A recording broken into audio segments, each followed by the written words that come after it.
Bi janvier kalo tile 21 san 2026 an bɛ IMAMA siège la n'o ye Mali alimami tɔnba ye.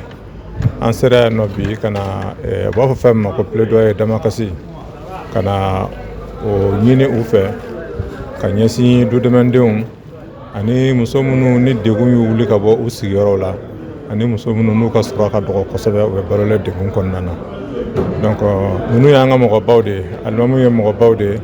An bɛ baara fɛn fɛn kɛ RIPOD ka lamagalamagaw kɔnɔna na an bolo ni alimamuw bolo bɛ ɲɔgɔn fɛ walasa u ka an dɛmɛ kutubaw kɔnɔna na, wajiluw kɔnɔna na, degun min bɛ dudɛmɛdenw kan, degun min bɛ muso déplacelenw kan kɛlɛ sababu la ani muso sɔrɔ minnu ka sɔrɔ man bon u bɛ se ka an dɛmɛ k'o degun fɛgɛya u kan cogoya min na.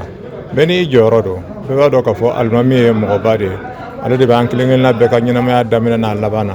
Donc n'Ala y'a kɛ k'a fɔ ko an n'olu bolo dira ɲɔgɔn ma, u sɔnna ka wuli ka jɔ an ye ka an dɛmɛ baara in na, ni Ala sɔnna ma an b'an ka ɲinifɛn sɔrɔ. O de ye bi sigi kun ye walasa ka ɲini u fɛ u ka kutubaw labɛn juma nataw la, wagati nataw la u k'a don u ka kutubaw kɔnɔ. Degun min bɛ dudɛmɛden ninnu kan u ka se ka kutubaw k'a kan.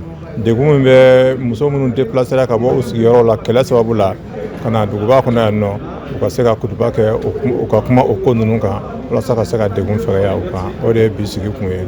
Nin baara min filɛ nin ye, nin ye projet kura de ye RIPOD ka baaraw kɔnɔna na. Ani wilidafu ani groupe pivot santé an de bolo bɛ ɲɔgɔn bolo, an tɔn saba, an jɛkulu saba de bolo bɛ ɲɔgɔn bolo. An ye dɛmɛ sɔrɔ ka bɔ ambassade des Pays-Bas la walasa ka nin baara in kɛ.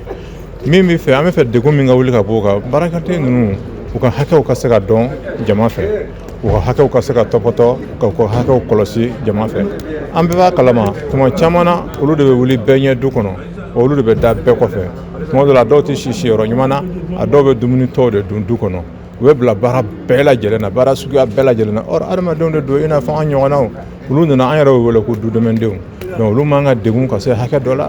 Fo tuma dɔw la dɔw yɛrɛ u bɛ se ka san 1 san 2 kɛ baara la, n'u taga kuma sera i b'a sɔrɔ kalon dɔ bɛ da u la k'a fɔ ko u ye nin siɲɛ u ye nin suɲɛ, donc u t'u ka sara sɔrɔ.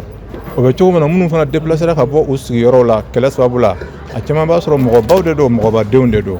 Mais n'u nana yan nɔ u bɛ yɛlɛma ka kɛ mɔgɔninw ye ka sababu kɛ sigiyɔrɔko ye. Donc ka sababu kɛ degun b'u kan ye. Tuma dɔw la hali dumuni ko, hali siyɔrɔ ɲuman ko a ka gɛlɛn u ma. Ka sɔrɔ u sigidaw la ni fitinɛ in tɛ, mɔgɔbaw de don, mɔgɔbadenw de don.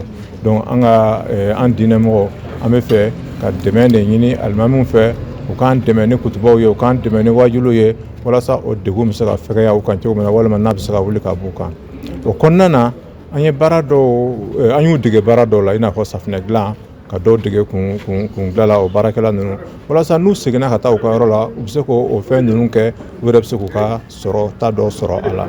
O b'o cogoya la minnu fana ni kɛlɛ y'u lawuli an y'u caman dege safunɛ dilanw na ani jabidaw ani kuntigiw walasa a ka se ka kɛ sɔrɔdaw ye min ye sɔrɔda saniyalen ye, haramu tɛ sɔrɔda min sira fɛ u bɛ se ka balo o la cogo min na ni halala ye. Donc o de ye an ka baara bolofaraw ye minnu bɛ projet in kɔnɔna na.